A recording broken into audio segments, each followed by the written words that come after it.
Hello everyone, welcome back to the new session.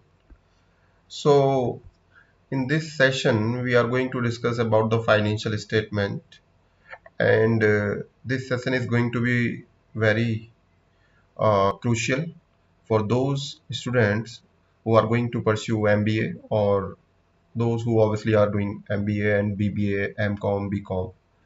So in this session we will be discussing the three major component of financial statement, that is income statement, balance sheet, cash flow statement, and some we will also discuss about notes to accounts and other comprehensive income, or you can say the next one is changes in equity statement.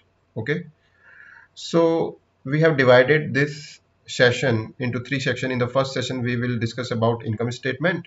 Then into second section, we will discuss about balance sheet, and in third session, we will have understanding of cash flow statement. And for that purpose, I have taken one real financial statement of Reliance company. So at the end of this session, or at the last of this session, we will take overview of the Reliance financial statement. Okay.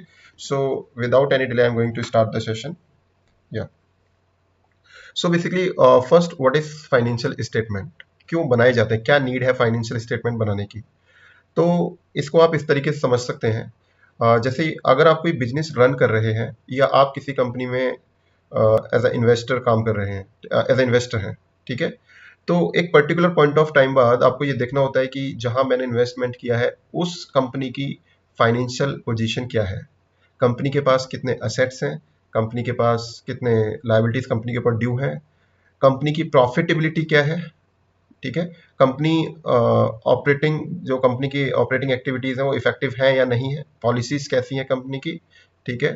तो ये सब जानने के लिए, चाहे आप business owner हो या इन्वेस्टर हो, ठीक है, every one is interested to know the profitability, ठीक है, every one is interested to know the financial position of a company. तो ये फाइनेंशियल पोजीशन जो वर्ड है, ठीक है, कंपनी की प्रॉफिटेबिलिटी के बारे में हम बात करते हैं, कंपनी की लिक्विडिटी के बारे में हम जिसमें बात करते हैं, कंपनी की सॉल्वेंसी क्या है उसके बारे में हम बात करते हैं, कंपनी के पास असेट्स कितने हैं, कंपनी के पास कंपनी का कैश फ्लोज क्या है, लास्ट ईयर में क्या कैश फ्लोज रहे, ठीक है? तो ये सब सारा जो इन्फॉर्मेशन है वो हमें कहाँ से मिलता है? वो सारा इन्फॉर्मेशन हमको फाइनेंशियल स्टेटमेंट से मिलता है। तो जितने भी कंपनीज हैं उनको हर साल अपने फाइनेंशियल स्टेटमेंट बनाना कंपलसरी है। इट इज बेसिकली रेगुलेशन, ठीक है, it is a compliance point of view. अगर हम बात करें तो कंप्लायंस पॉइंट ऑफ व्यू से भी एक कंपनी को अपने फाइनेंशियल स्टेटमेंट बनाने पड़ते हैं, ठीक है? तो यहाँ पर जो दिया हुआ है कि financial statement of formal records, okay, formal records of the financial activities and position of a business, ठीक है, वेदर इट इज इंडिविजुअल और अदर एंटिटी, ठीक है? So financial statements are formal records of the activities, they provide an overview of company's financial condition in both short term and long term. Okay, so it is very easy to understand if you want to see the financial position, if you want to see the profitability, the solvency, the liquidity of a company, so you can use the financial statement of that particular company. Okay, so now these are the four important financial statement, ठीक है, जिनके बारे में अभी हमको discuss करना है। Yeah, so number one is income statement. The first one is income statement. The second one is balance sheet. Third one is cash flow statement, and fourth one is change in equity statement and notes to accounts. Okay, so these are the four statements that we have to prepare. A company have to prepare. Number one is income statement. Number two is balance sheet. Number three is cash flow statement, and number fourth is change in a equity statement. So one by one we will discuss about them. Okay, just a minute, just a minute, just a minute.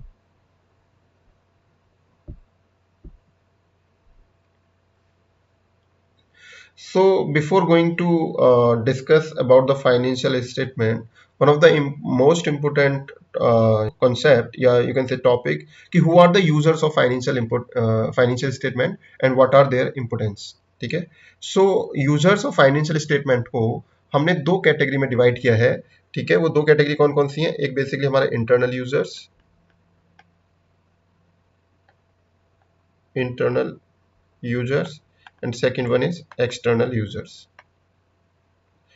Internal users में हम बात करेंगे company के management की,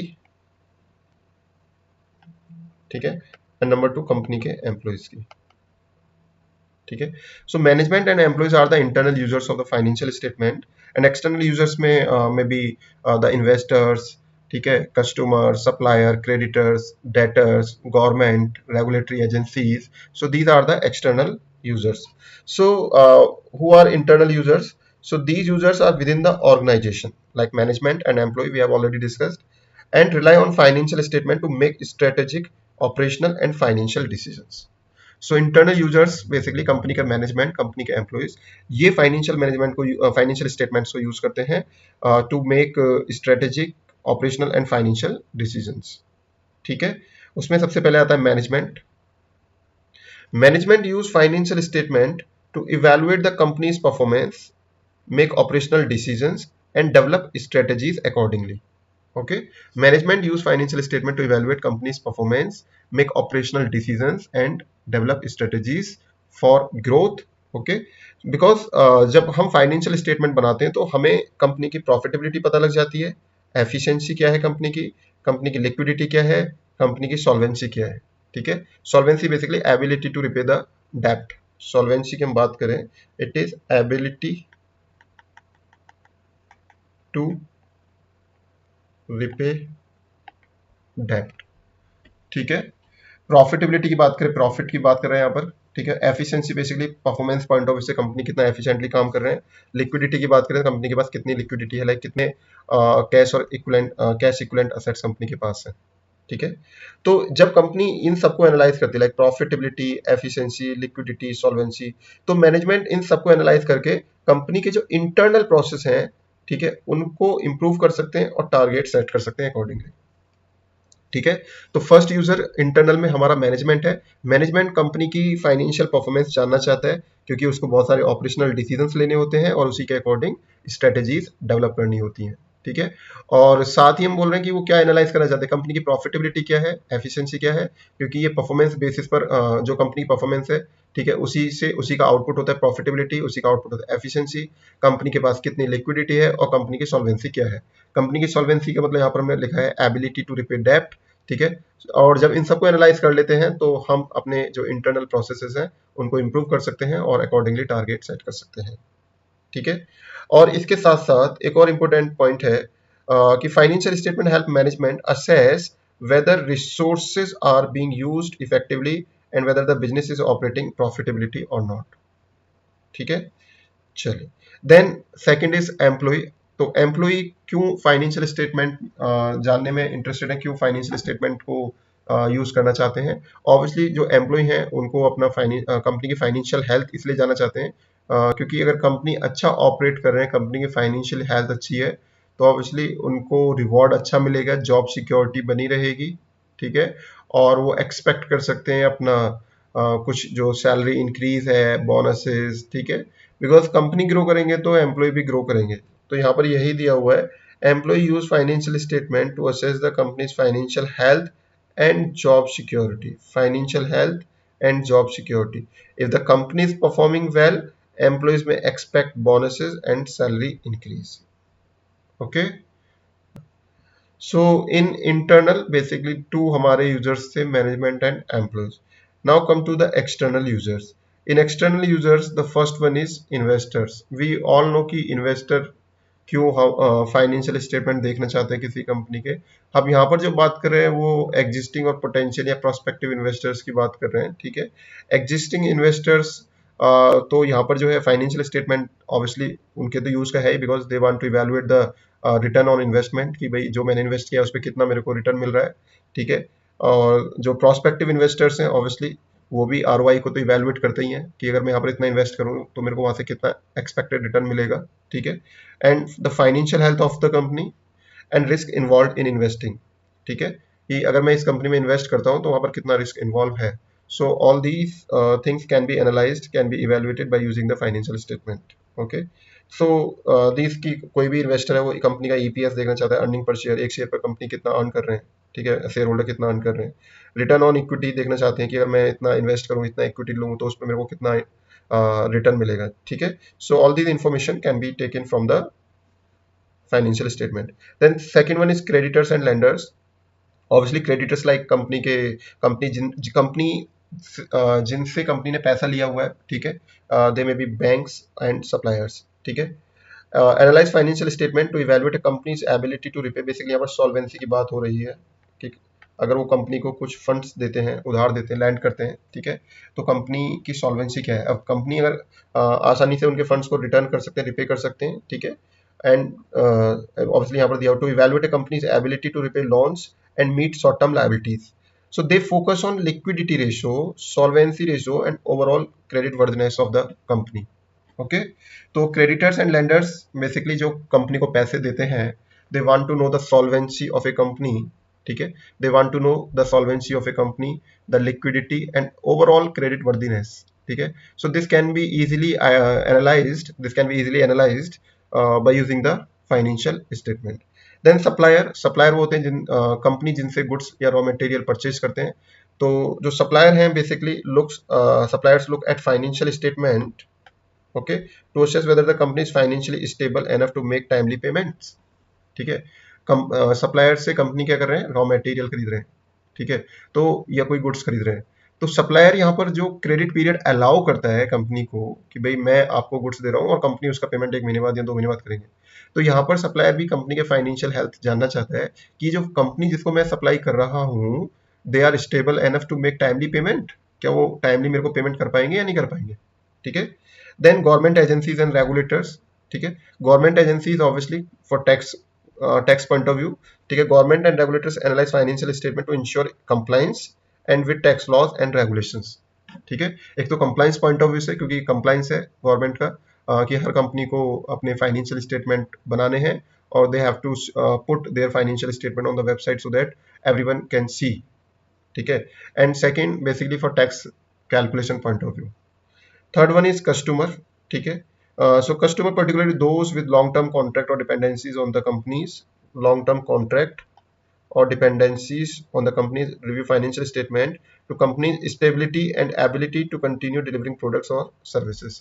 ठीक है, and next is share holders. Obviously जो share holder है कंपनी के, जिन्होंने कंपनी में ऑलरेडी पैसा लगाया हुआ है, they want to review the financial statements to evaluate the return on their investment. अभी इसको हम पहले वाले पॉइंट के साथ कनेक्ट कर सकते हैं जहां पर हमने आरओआई की बात करी थी। ठीक है, कि शेयर होल्डर जो उन्होंने इन्वेस्टमेंट किया है, दे वांट टू नो कि how much they have earned, उन्होंने कितना पैसा कमाया है, ठीक है, अपने इन्वेस्टमेंट पर। They want to assess the dividend pay out, company कितना डिविडेंड पे आउट देगी, and analyze overall company's performance. ठीक है, next one is analyst and advisers. जो आजकल एनालिस्ट बैठे हुए हैं, एडवाइजर्स बैठे हुए हैं, वो कंपनीज के फाइनेंशियल स्टेटमेंट को इंटरप्रेट करते हैं, उनको समझते हैं और उसके बेसिस पर, ठीक है, लोगों को एडवाइस करते हैं कि वो उस कंपनी में इन्वेस्ट करें या ना करें। ठीक है, so financial analyst and advisers interpret the financial statement to provide guidance to investors. ठीक है, कंपनीज और government, they assess market trends, ठीक है, compare company's performance and provide investment recommendations. Okay, and last one is competitors. So competitors obviously जो competitors हैं वो financial statement को analyse करना चाहते हैं सो दैट उन्हें दूसरी कंपनी की जो स्ट्रेटेजीज हैं, प्रॉफिटेबिलिटी है, मार्केट पोजीशन है, उसका पता लग सके। कॉम्पिटिटर, ठीक है, सो कॉम्पिटिटर में analyze financial statement to gain insights into company's strategies, profitability and market positions. Okay, so we have discussed all the external users. ठीक है, उसमें आपका कॉम्पिटिटर्स हो गए, एनालिस्ट एडवाइजर्स हो गए। एनालिस्ट एडवाइजर्स का काम क्या होता है कि कंपनी के जो फाइनेंशियल स्टेटमेंट है उनको इंटरप्रेट करें, इंटरप्रेट करने के बाद उनको क्या करें, इन्वेस्टर्स को गाइड करें, ठीक है, कि भाई आपको इस कंपनी में इन्वेस्ट करना है या नहीं करना है। शेयर होल्डर्स ऑलरेडी जो कंपनी के इन्वेस्टर हैं, they want to know the return on their investment and dividend pay out, ठीक है, और कंपनी का ओवरऑल परफॉर्मेंस कैसा रहा। कस्टमर जो लॉन्ग टर्म रिलेशनशिप कंपनी के साथ एस्टेब्लिश करना चाहते हैं, तो देखना चाहते हैं कि कंपनी प्रोडक्ट और सर्विसेज आगे डिलीवर कर पाएंगे या नहीं उसी क्वालिटी पर। ठीक है, government agencies and regulators basically to ensure compliance and basically for tax calculation point of view. Suppliers, because suppliers company को गुड्स सप्लाई कर रहे हैं, तो वो जानना चाहते हैं कि whether company is financially stable enough to make timely payment or not, कि कंपनी उनको पेमेंट टाइम से कर पाएंगे या नहीं कर पाएंगे। क्रेडिटर्स एंड लेंडर्स, जिन्होंने कंपनी को पैसा दिया हुआ है, obviously they want to know or they are much interested to know the solvency of a company, because solvency से पता लग जाता है company is able to repay the loan or not, ठीक है। एंड ऑब्वियसली जो एग्जिस्टिंग इन्वेस्टर्स हैं और पोटेंशियल इन्वेस्टर्स आरओआई इवेलुएट करना चाहते हैं, फाइनेंशियल हेल्थ जानना चाहते हैं, और रिस्क अगर वो उसमें पैसा इन्वॉल्व उसमें अगर वो मनी इन्वेस्ट करते हैं, पैसा इन्वेस्ट करते हैं कंपनी में, तो वहां पर कितना रिस्क इन्वॉल्व होगा। Okay, so these are the external users, ठीक है। बहुत इंपॉर्टेंट टॉपिक था, who are the users of the financial statement. So हमने उसको दो कैटेगरी में डिवाइड किया, इंटरनल और एक्सटर्नल में। इंटरनल में हमने मैनेजमेंट को कंसिडर किया था और एम्प्लॉय को कंसीडर किया था। एम्प्लॉय को कंसीडर इसलिए किया था कि एम्प्लॉय अपना जॉब सिक्योरिटी देखना चाहता है और अपने जो इंक्रीमेंट्स हैं, बोनसेस हैं, वो वहाँ पर उनको देखना चाहता है, वो उसको उसकी वजह से। मैनेजमेंट की बात करें तो मैनेजमेंट वहाँ पर प्रॉफिटेबिलिटी, लिक्विडिटी, सॉल्वेंसी, एफिशिएंसी, ये सब जानना चाहते हैं, क्योंकि उनको बहुत सारे स्ट्रेटेजिक डिसीजन लेने होते हैं, पॉलिसीज बनाने होते हैं, ठीक है। अब before starting the income statement और basically the balance sheet, so we must know about the types of expenditure. So there are two kind of expenditure which are very important. One is capex, number one is capex, okay, and number two is opex, ठीक है। So capex here means capital expenditure, opex here means operating expenditure. So basically what is capital expenditure, ठीक है। So capital expenditure are funds used by a company to acquire, upgrade or maintain physical assets such as property, building, technology or equipment. Okay, so capex basically capital expenditure ऐसे expenditure होते हैं जो company खर्च कर रहे हैं to acquire any asset, ठीक है, टू अपग्रेड एनी एसेट और maintain the physical assets, basically like property, building, technology, equipment. तो ये जितना भी खर्चा यहाँ पर हो रहा है, ये एक तो लॉन्ग टर्म होता है, generally for more than 1 year, जिसका कंपनी को बेनिफिट मिलेगा। मतलब ऐसे खर्चे करने से कंपनी को जो बेनिफिट मिलेगा फ्यूचर में, वो 1 साल से ज्यादा मिलेगा, एक पीरियड से ज्यादा मिलेगा, ठीक है। सो यहाँ पर नीचे दिया भी है कि कैपेक्स इज एसोसिएटेड, ठीक है, with long term investment. Capex is associated with long term investment that will benefit the company over multiple account period, ठीक है। सो capex is associated with long term investment that will benefit the company over multiple accounting years, and this is non recurring nature. ये ऐसा नहीं कि बार बार ये खर्च हो रहे हैं, ठीक है। तो ये नॉन रिकरिंग नेचर के खर्चे होते हैं, जनरली किसी असेट्स को एक्वायर करने में, कोई हैवी इन्वेस्टमेंट किया है, अपग्रेडेशन हुआ है कोई, ठीक है, तो वहां पर ये जितने भी खर्चे होते हैं ये हमारे कैपेक्स होते हैं। और जनरली ये कहाँ पर जाते हैं, ये हमारे बैलेंस शीट में जाते हैं, ठीक है। ऐसे खर्चे जो होते हैं हम उनको बैलेंस शीट में लेके जाते हैं, ठीक है, बैलेंस शीट में, ठीक है, बिकॉज यहाँ पर हम क्या कर रहे हैं, कोई असेट हम परचेज कर रहे हैं तो हमारा असेट्स का पार्ट हो जाता है, इसलिए, ठीक है। Is it okay? Capex basically fund used by the company to acquire, upgrade, maintain physical assets, चाहे वो प्रॉपर्टी, बिल्डिंग, प्लांट एक्सेट्रा, ठीक है। और इसका जो बेनिफिट मिलेगा वो 1 साल से ज्यादा, यानी एक पीरियड से ज्यादा मिलेगा। Second one is operating expenditure.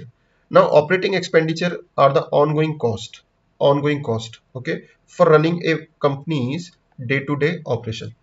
Operating expenditure basically company को डेली या मंथली बेसिस पर जो रिकरिंग नेचर के बार बार ऐसे कुछ खर्चे होते हैं जो कंपनी को करने पड़ते हैं, ठीक है, उनको हम ऑपरेटिंग एक्सपेंडिचर बोलते हैं। बेसिकली कैन से कंपनी के ऑपरेशनल एक्सपेंडिचर, ठीक है, जैसे कंपनी के एम्प्लॉय को सैलरी देना है, operating expenditure.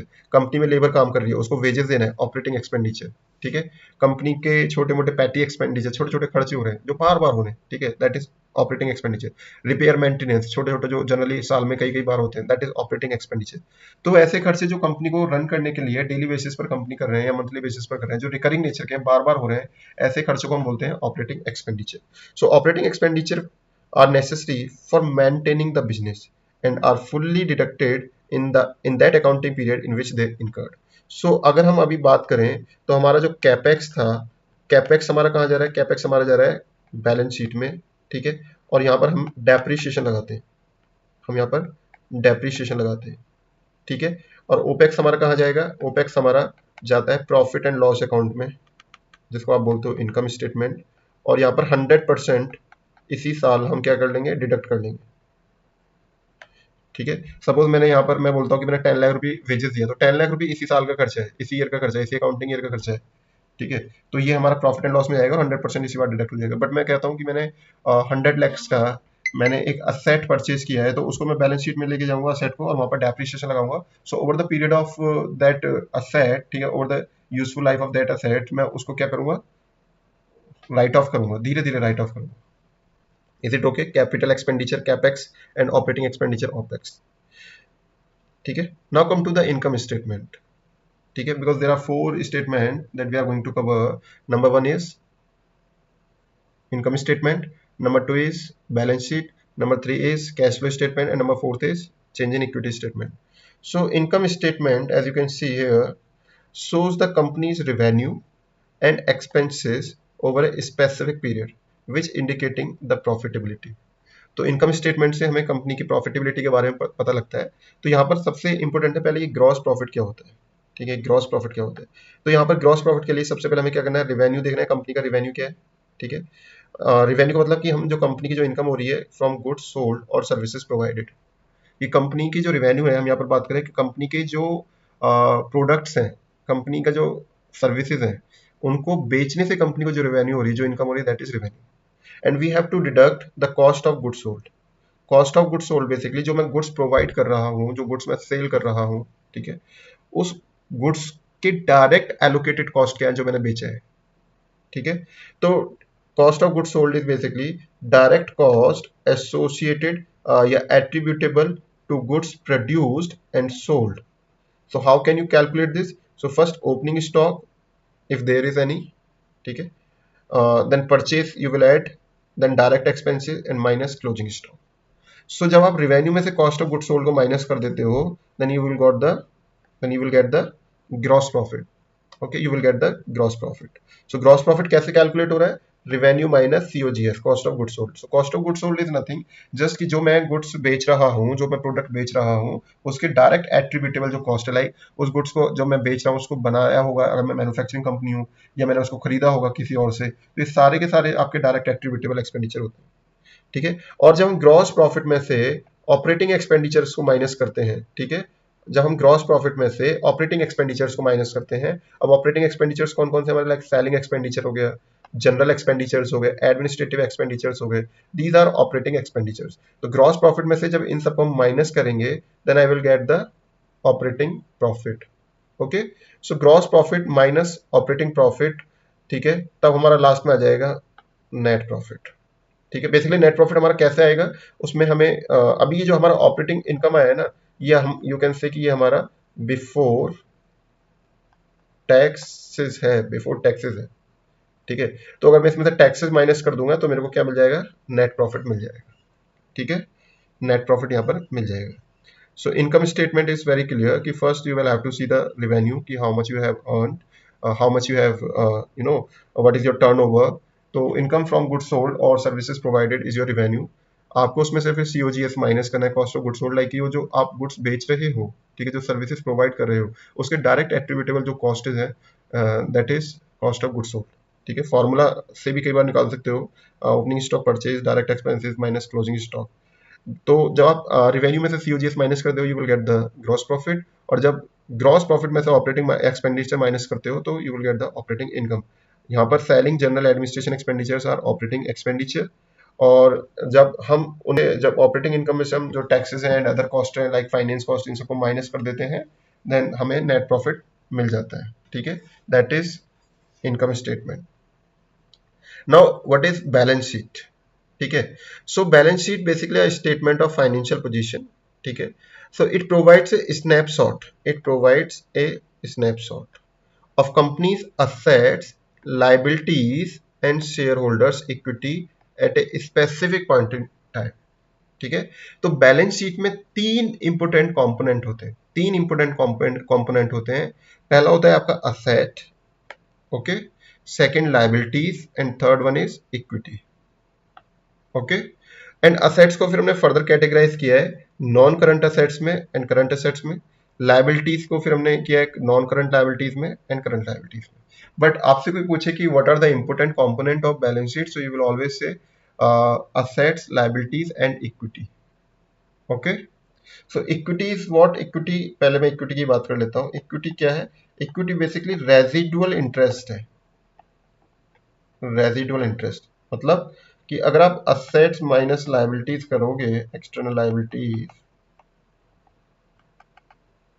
Then you will get the equity. So basically this is the residual interest, ये बचा हुआ जो बैलेंस बचता है, ठीक है, दैट इज इक्विटी. ओके, चलिए तो वन बाय वन डिस्कस करते हैं कि सबसे पहले असेट्स का मतलब क्या है. यहाँ पर असेट्स का मतलब है कि the resources owned by a company, the resources owned by a company, कि कंपनी के पास जो रिसोर्सेज हैं that have some economic value and are expected to provide future benefits. ठीक है, तो कंपनी के पास कोई एसेट्स हैं, कोई रिसोर्सेज हैं, ठीक है, जिनका कोई इकोनॉमिक वैल्यू है और वो फ्यूचर में कंपनी को, ठीक है, या फ्यूचर में बिजनेस को, ठीक है, कुछ बेनिफिट्स देंगे. इसके लिए मैं एक एग्जांपल लेता हूं, ठीक है, इसके लिए एक एग्जांपल लेता हूं कि सपोज आपने कोई कैपिटल आइटम खरीदा, कोई कैपिटल आइटम आपने खरीदा, मतलब कैपिटल एक्सपेंडिचर किया, ठीक है. अब ये जो कैपिटल आइटम में कैपिटल एक्सपेंडिचर आपने किया है, ठीक है, तो हमने भी बोला था कि हमारा कहा जाएगा बैलेंस शीट में हम इसको असेट में कंसीडर करेंगे. ठीक है, बैलेंस शीट में हम इसको असेट्स कंसीडर करेंगे. अब असेट्स जो है आप उसको कब मानेंगे कि जो कैपिटल आइटम खरीदा गया है, ठीक है, ये किस पर्पस के लिए यूज हो रहा है, या तो ये कंपनी के प्रोडक्शन में यूज हो रहा है, ठीक है, जस्ट अ मिनट.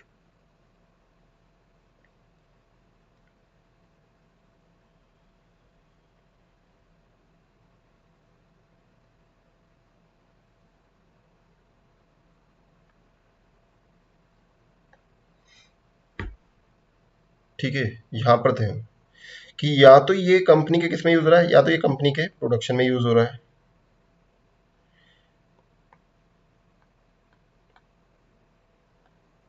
ठीक है, या कंपनी के एडमिनिस्ट्रेशन में यूज हो रहा है.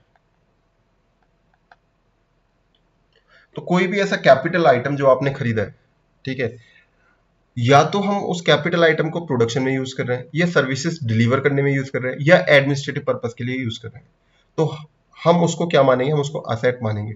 मतलब कि वो जो कैपिटल आइटम है ऑब्वियसली लॉन्ग टर्म के लिए है, एक अकाउंटिंग पीरियड से ज्यादा हमने उसको रखा है, और उसके जो बेनिफिट है वो फ्यूचर में हमको मिलेंगे. हम उसको प्रोडक्शन में भी यूज कर सकते हैं, एडमिनिस्ट्रेशन में भी यूज कर सकते हैं, या सर्विस प्रोवाइड करने में भी यूज कर सकते हैं. That is my assets.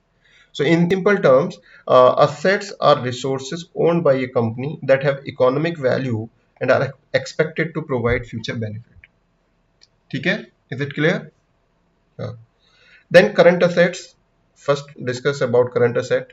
So current assets, इसको हम बहुत आसान सी भाषा में बोला कि ऐसे assets जो आप expect कर रहे हो, ठीक है, within 1 year, ठीक है, assets that are expected to be converted into cash, ठीक है, or sold or consumed within 1 year or the operating cycle whichever is longer.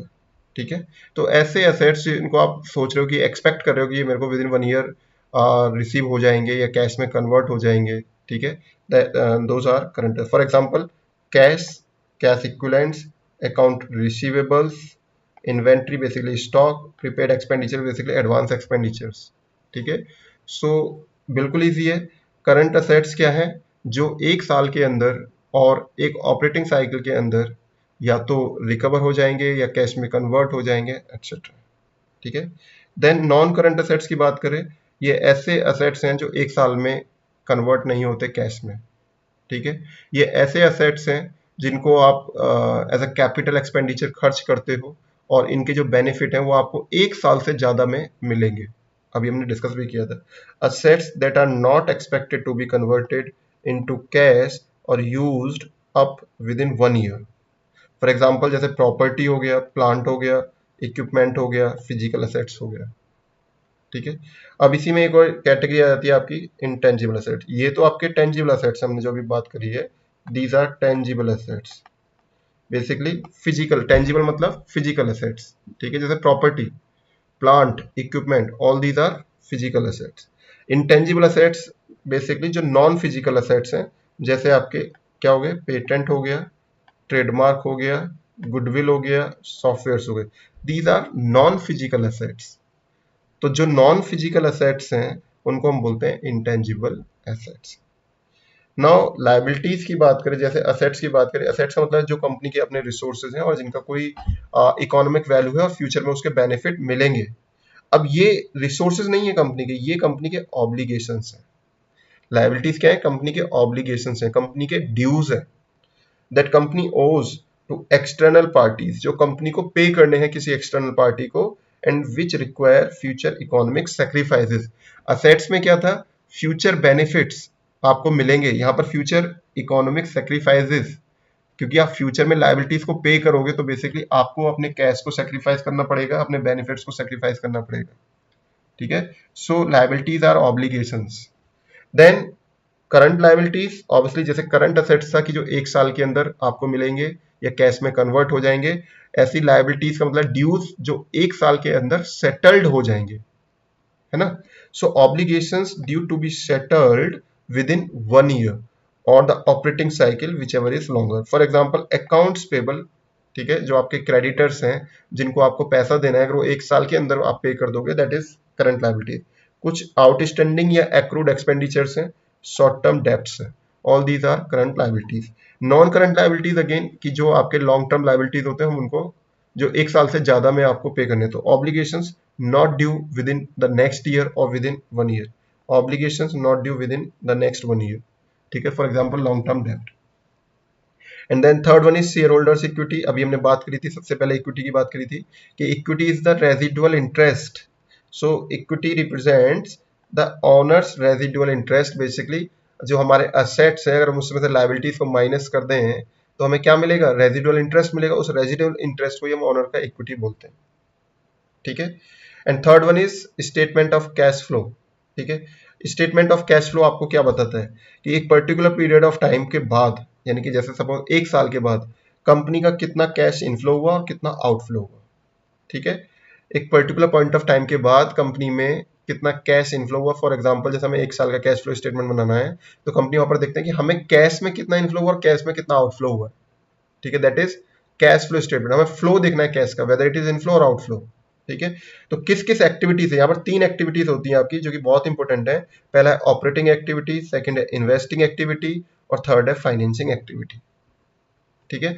So cash flow statement में 3 एक्टिविटीज होते हैं जो कि बहुत ही इंपॉर्टेंट है समझने के लिए, ठीक है। Operating activity, investing activity, third one is financing activity. So first basically the cash flow from operating activities. यहाँ पर हम आप बोल सकते हो कैश जनरेटेड, जो कैश इनफ्लो हुआ, या cash used by the companies core business operations, जो कंपनी के कोर बिजनेस एक्टिविटीज हैं उससे जो कंपनी को कैश इनफ्लो या कैश आउटफ्लो हो रहा है, that is operating business activity. जैसे आप कह रहे हो कि यहाँ पे आपने क्या किया, यहाँ पर आपने करंट लायबिलिटी का पेमेंट किया, ठीक है। कस्टमर ने आपको, कस्टमर से आपने फंड्स रिसीव किए, ठीक है। तो ये बिजनेस एक्टिविटीज है ना, जो कोर बिजनेस एक्टिविटीज है, ठीक है। तो ऐसे एक्टिविटीज को हम क्या बोलते हैं? ऐसे एक्टिविटीज को हम ऑपरेटिंग एक्टिविटीज बोलते हैं, जो बिजनेस के कोर बिजनेस एक्टिविटी होती है, और उस एक्टिविटी से कोई कैश या तो जनरेट होगा या कैश हम पे करेंगे, ठीक है, यूज करेंगे, तो उसको हम बोलेंगे cash flow from operating activities. Second one is cash flow from investing activities. अब यहाँ पर जो कैश फ्लो होगा वो किससे होगा? कैश फ्लो जो होगा यहाँ पर किसी असेट्स को, जो लॉन्ग टर्म असेट्स है उनको परचेज करने से या उनको सेल करने से, ठीक है। अगर मैं असेट्स को सेल करूंगा तो कैश इनफ्लो होगा, और मैं असेट्स को परचेज करूंगा तो कैश आउटफ्लो होगा। तो सिंपल है इन्वेस्टिंग एक्टिविटीज में कि कैश यूज्ड फॉर और generated from the purchase and sale of long term assets and investment, ठीक है।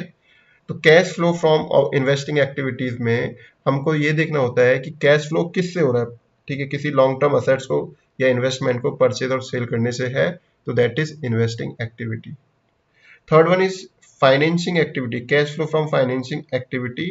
तो कैश फ्लो फाइनेंसिंग एक्टिविटी का मतलब ये होता है कि कंपनी की जो फाइनेंशियल कंडीशन है, अगर उसमें कोई चेंज आ रहा है, फॉर एग्जाम्पल कंपनी ने इक्विटी शेयर इशू, कंपनी ने और कैपिटल रेज किया है, कंपनी कैपिटल को हमें देखना है, कंपनी ने कैपिटल रेज किया, ठीक है, इक्विटी शेयर इशू करके, तो कंपनी की कैपिटल बढ़ गई, कंपनी का इनफ्लो हुआ, ठीक है। कंपनी ने लोन लिया, लोन लिया कंपनी ने, तो कंपनी की कैपिटल बढ़ेगी, ठीक है।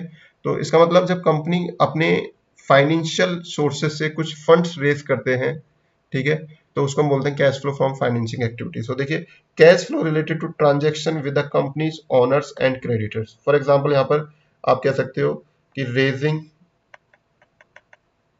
Capital by issuing equity share. अगर कंपनी इक्विटी शेयर इशू करते हैं, ठीक है, कंपनी इक्विटी शेयर इशू करेंगे तो कंपनी का इनफ्लो होगा, ठीक है। कंपनी ने लोन लिया या यू कैन से डिवेंचर्स, ठीक है।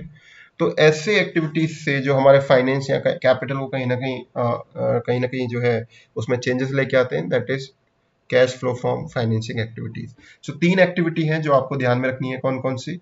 पहली एक्टिविटी है आपकी ऑपरेटिंग एक्टिविटी, जहां पर बिजनेस के कोर बिजनेस ऑपरेशन से अगर कैश जनरेट हो रहा है या यूज हो रहा है तो हम उसको बोलेंगे cash flow from operating activities. जब कंपनी कोई लॉन्ग टर्म असेट्स परचेज या सेल करते हैं, उससे अगर कोई कैश इनफ्लो हो रहा है या आउटफ्लो हो रहा है तो हम उसको बोलेंगे इन्वेस्टिंग एक्टिविटी से कैश फ्लो, ठीक है। और जब कंपनी के कैपिटल में कोई चेंज आ रहा है, फॉर एग्जांपल जैसे कंपनी ने इक्विटी शेयर इशू किया, कंपनी ने डिवेंचर्स या डेब्ट लिया या डिवेंचर्स इशू किए, ठीक है, पेमेंट भी हो सकता है, तो वो कंपनी फिर जो है फाइनेंसिंग एक्टिविटी को कंपनी का इफेक्ट करेंगे, ठीक है। And next one is statement of changes in equity component. Statement of changes in equity component.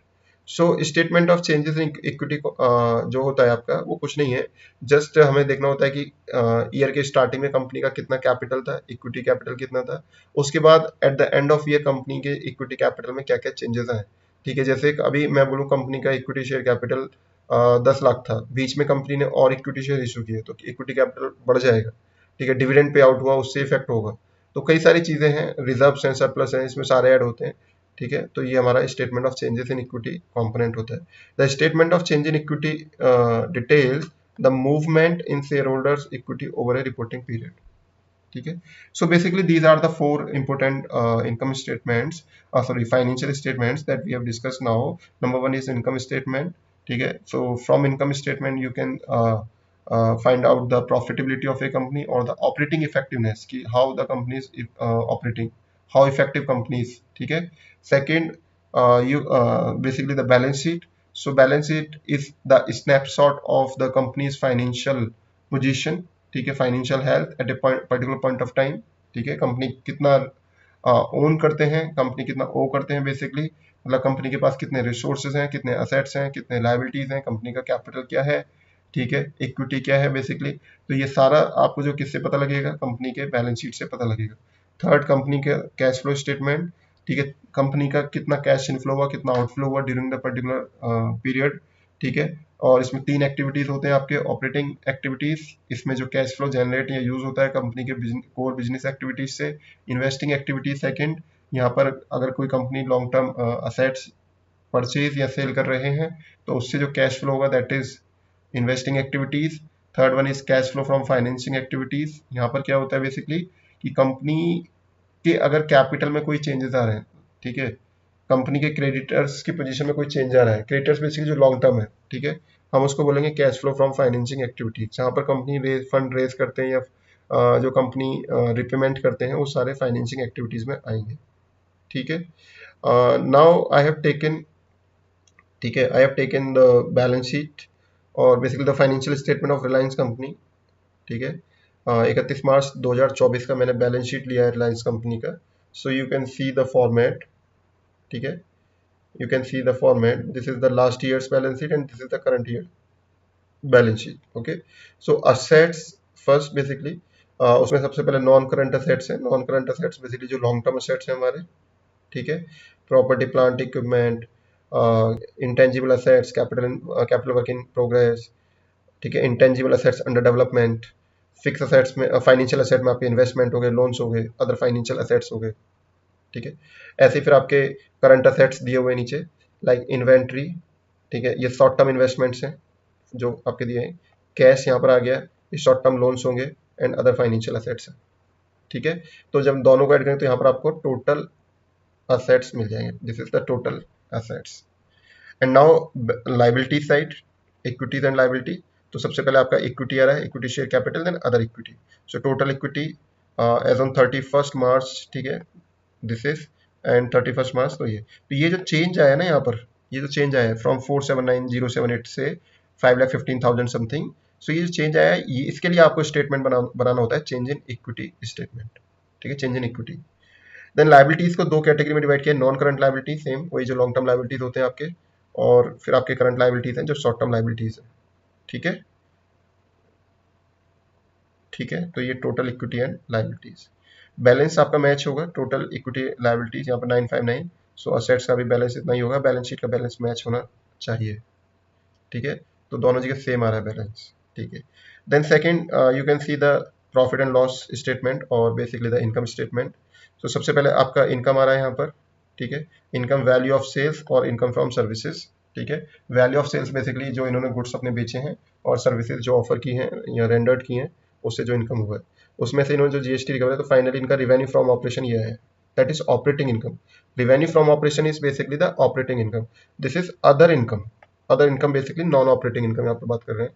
तो रिवेन्यू फ्रॉम ऑपरेशन इज 5,47,942, ठीक है, इन करोड़ से। और अदर इनकम यहाँ पर हम जो बात करें नॉन ऑपरेटिंग इनकम है, हो सकता है इन्होंने कुछ अपने इन्वेस्टमेंट की हो अलग से, तो वहां से जो इनकम जनरेट हो रहा है that is other income.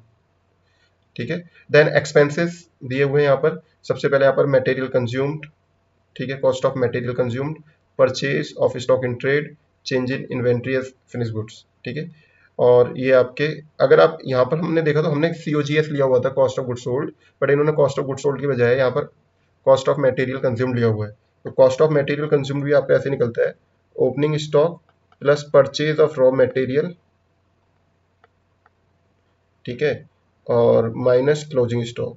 If there is any expenditure related to purchase of raw material this will be added, otherwise this is आपका, जैसे COGS निकलता है ऐसे लगभग उसी तरीके से आपका कॉस्ट ऑफ मटेरियल कंज्यूम्ड भी निकलता है। ठीक है, and these are some indirect expenditure like employ benefit expenses, like salaries में कवर हो जाता है आपका, फाइनेंस कॉस्ट, लाइक इसमें इंटरेस्ट, जो भी आपने इंटरेस्ट एक्सपेंडिचर्स हैं वो आपके कवर हो जाते हैं। Then depreciation, amortization and depletion expenditures, जैसे जो डेप्रिशिएशन आप राइट ऑफ करते हो, और कुछ अदर एक्सपेंडिचर्स हैं। तो टोटल आपका ये एक्सपेंडिचर हो गए। जब आप इनकम में से एक्सपेंडिचर माइनस करते हैं, यहाँ पर आपका प्रॉफिट बिफोर टैक्स आ जाता है, प्रॉफिट बिफोर टैक्स। ठीक है, अब उसमें से आप टैक्स माइनस कर देते हो, तो टैक्स माइनस करने के बाद आपका लास्ट में यहाँ पर लास्ट में नेट प्रॉफिट आ जाता है, basically profit from continuous operation. अगर कोई बिजनेस आपने बंद कर दिया, उससे कोई इनकम हो रही है या लॉस हो रहा है, आपको यहाँ पर एडजस्ट करना होता है। This is the profit of the current year, 42,000 something. Okay, and next is change in equity statement, जिसकी हम बात कर रहे थे कि कितना चेंज आया है इक्विटी में। ठीक है, हमें वो देखना होता है। तो बेसिकली यहाँ पर आप देख सकते हो, ये हमारा 1 अप्रैल 2023 को ओपनिंग बैलेंस था। ठीक है, यहाँ पर हमने कुछ डिविडेंड पे किया है। ठीक है, यहाँ पर कुछ हमारा अदर कॉम्प्रिहेंसिव इनकम हुआ है। ठीक है, यहाँ पर कुछ राइट इशू हुए होंगे, यहाँ पर कोई एम्प्लॉय स्टॉक ऑप्शन प्लान हमने दिए, तो सारा एडजस्ट करके लास्ट में हमारा इक्विटी बैलेंस इतना आ गया। ठीक है, लास्ट में हमारा इक्विटी बैलेंस इतना आ गया, that is change in equity statement. ठीक है, एंड नेक्स्ट इज हमारा कैश फ्लो स्टेटमेंट। तो कैश फ्लो स्टेटमेंट में हमारे 3 एक्टिविटी होते हैं। ठीक है, हमने डिस्कस किया था अभी। सबसे पहला होता है cash flow from operating activity, cash flow from operating activity. So cash flow from operating activity में हमने बात करी थी, जो बिजनेस की कोर बिजनेस एक्टिविटीज होती हैं, वहां से अगर कुछ कंपनी को कैश फ्लो होता है, दैट इज ऑपरेटिंग एक्टिविटीज। तो जैसे यहाँ पर यू कैन सी हियर, ठीक है, जैसे trade and other receivable business के हैं, इन्वेंट्री। ठीक है, कुछ एडजस्टमेंट होते हैं, एडजस्टमेंट जैसे ये finance cost, dividend cost, depreciation, जैसे डेप्रिसिएशन नॉन कैश एक्सपेंडिचर है, तो ये कुछ एडजस्टमेंट होते हैं। बट उसके अलावा कुछ trade payables, other payables, inventories, these are core business expenditures. ठीक है, तो यहाँ पर आपका फर्स्ट जो पहला आया, दैट इज 73,998, 73,998, ये आपका फर्स्ट आया cash flow from operating activities. फिर आपका आता है सेकंड इन्वेस्टिंग एक्टिविटीज से कितना है। तो इन्वेस्टिंग में हमने वही बोला था कि आपके जो असेट्स हैं और लॉन्ग टर्म असेट्स हैं, उनका जो बाइंग एंड सेल आप करते हो, बेसिकली परचेज और सेल आप करते हो, वो सारे यहाँ पर कवर होंगे। तो जैसे इन्होंने बोला expenditure on property plant and equipment, तो इसका मतलब इन्होंने प्रॉपर्टी प्लांट एंड इक्विपमेंट खरीदा है, तो कैश आउटफ्लो होगा। तो आउटफ्लो तो ये देखिए माइनस हो रखा है, ब्रैकेट में मतलब माइनस हो रखा है। अब ये करें proceeds from disposal of property plant and equipment, इसको बेचने से इनको कुछ प्रोसीड्स हुए, मतलब कुछ पैसा मिला है, तो यहाँ पर देखो इनफ्लो है, तो इनफ्लो ब्रैकेट में नहीं है। ठीक है, आउटफ्लो को ब्रैकेट में शो किया हुआ है। ठीक है, तो ये सारे यहाँ पर इन्वेस्टिंग एक्टिविटीज हो जाएंगे। एंड थर्ड बेसिकली इनका है financing activities. Financing activities, financing activities में हम बात करें तो इक्विटी शेयर कैपिटल है, उससे रिलेटेड है, कोई लॉन्ग टर्म बोरिंग से रिलेटेड है। ठीक है, तो ये कह रहे हैं proceeds from issue of equity share capital, तो इक्विटी शेयर कैपिटल इशू किया, उससे कुछ रेवेन्यू हुई, कुछ है नहीं। ठीक है, अब कह रहे हैं पेमेंट ऑफ लीज लाइबिलिटीज, अब इन्होंने पेमेंट किया, तो यहाँ पर ये देखो आउटफ्लो है। ठीक है, प्रोसीड्स फ्रॉम बोरिंग से इन्होंने कुछ लोन लिए हैं, लोन लिए हैं, तो वो देखो इनफ्लो रखा है यहाँ पर। ठीक है, so this is the cash flow statement. Okay, So this is the overview of financial statement. I hope you all understand about this. ठीक है. But one more important topic that I would like to share with you कि जो financial statement है ना, ये भी दो type के हैं. जो फाइनेंशियल स्टेटमेंट है, जब भी आप किसी कंपनी के फाइनेंशियल स्टेटमेंट डाउनलोड करने जाओगे तो यू विल फाइंड कि वहाँ पे दो टाइप के फाइनेंशियल स्टेटमेंट देंगे. एक stand alone financial statement, stand alone financial statement, और दूसरे आपके consolidated financial statement, consolidated financial statement. ठीक है. तो स्टैंड अलोन फाइनेंशियल स्टेटमेंट की हम बात करें तो सिंगल उसी एंटिटी की बात कर रहे हैं जिसके हम फाइनेंशियल स्टेटमेंट देख रहे हैं. तो अभी मैंने रिलायंस कंपनी का देखा, तो रिलायंस कंपनी के जो अपने खुद के फाइनेंशियल स्टेटमेंट है वो उसकी बात कर रहे हैं. कंसोलिडेटेड फाइनेंशियल स्टेटमेंट जो होते हैं ग्रुप के फाइनेंशियल स्टेटमेंट होते हैं, ग्रुप के. ठीक है. मतलब अगर रिलायंस कंपनी की कोई सब्सिडरी कंपनी है, ठीक है, तो उसके फाइनेंशियल स्टेटमेंट भी, उसका जो सब्सिडी कंपनी के फाइनेंशियल स्टेटमेंट होंगे उनको मर्ज करके कुछ एडजस्टमेंट करके जो कंप्लीट फाइनेंशियल स्टेटमेंट होगा उसको हम बोलेंगे कंसोलिडेटेड फाइनेंशियल स्टेटमेंट. जब कंपनी केवल अपने अब इसका मतलब है रिलायंस कंपनी को दो फाइनेंशियल स्टेटमेंट बनाने पड़ेंगे अगर उसकी कोई सब्सिडी है. एक तो खुद के अपने स्टैंड अलोन फाइनेंशियल स्टेटमेंट और एक पूरे ग्रुप के जो जो उसकी सब्सिडी है सबको मर्ज करके. ठीक है. तो कंसोलिडेटेड फाइनेंशियल स्टेटमेंट. तो सीएफएस कौन करेगा? अब यहाँ पर सब्सिडी का मतलब क्या है? ऐसी कंपनी, ठीक है, जिसके मोर देन 50% शेयर्स दूसरी कंपनी ने खरीदे हुए हैं. तो जिसके 50%, जैसे रिलायंस कंपनी की हम बात करें, ठीक है, सपोज मैं कहता हूँ ये एक कंपनी है जियो. अब जियो के 60% शेयर रिलायंस ने खरीदे हुए हैं. तो Reliance is the holding company, Reliance is the holding company. ठीक है. और जियो क्या है? आपका सब्सिडरी कंपनी. तो अब यहाँ पर रिलायंस अपना एक तो स्टैंड अलोन केवल अपने अपने फाइनेंशियल स्टेटमेंट बनाएंगे. दूसरा, अब रिलायंस जो सीएफएस बनाएगा, एक तो रिलायंस खुद का अपना प्लस जियो को एडजस्ट करके. ठीक है. तो इसको हम बोलेंगे ग्रुप के फाइनेंशियल स्टेटमेंट. तो जब भी आप फाइनेंशियल स्टेटमेंट देखोगे दो टाइप के देखेंगे, स्टैंड अलोन फाइनेंशियल स्टेटमेंट और सीएफएस. ठीक है. तो अभी हमने जो फाइनेंशियल स्टेटमेंट रिलायंस के देखे, those were standalone financial statement. ठीक है. So I hope it is clear to all of you. ठीक है. So thank you so much. We will meet you in the next meeting. Thank you so much.